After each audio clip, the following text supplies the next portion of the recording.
With just 3 days left for your AP Set examination, let's practice some of the most expected questions for AP Set paper 1. Now note, this paper 1 is exactly same as the UGC NET paper 1, 10 units, and from each unit it is obviously given that there would be 5 questions, so 50 questions in all that would be asked for your AP Set. So let's focus on some of the very repeated and common questions that are commonly asked. Now, which evaluation method provides continuous feedback during the instruction process?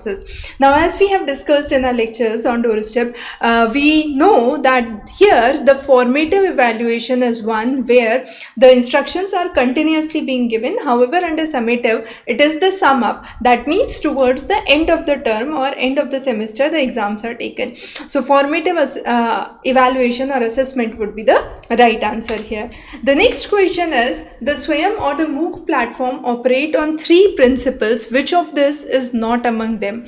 So, access, equality and equity and quality are the 3 pillars. Revenue is not one of the pillars.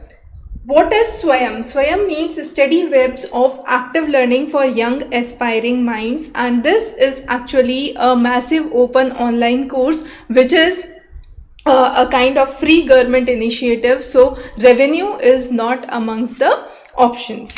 The next is, a teacher wants to solve the late coming in their specific classroom. Which research should they conduct? Now this is a very important aspect. Now a good idea would be to do action research. Why action research? Because action research is a concept where you actually focus on this concept of PAOR, that is plan, act, observe and reflect. Now action research, as we have seen over the years, is one of the most common questions which is asked in your NET paper 1 examination.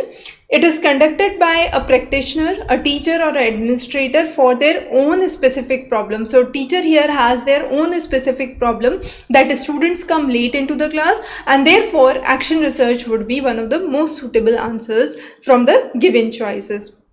Last question in this set that we would be discussing is, in Nyaya philosophy, which term refers to knowledge gained through inference? Now, Anuman is one of the correct answers. Now, it's important that you know all the 4 pramanas, which is the pratyaksh, that is perception. Then you have the Anuman, which is inference. Upaman, which is comparison or analogy. And finally, Shabd, which is a verbal testimony. So here the correct answer is Anuman. We have covered all the 4 pramans in detailed lectures in doorstep tutor, but for last minute revision we would definitely recommend that you go through the PYQs that we have covered for NET as well as for other state set examinations. This would be very beneficial for your last minute preparation. Thanks for joining. We will be coming up with more sessions before your examination. Stay subscribed.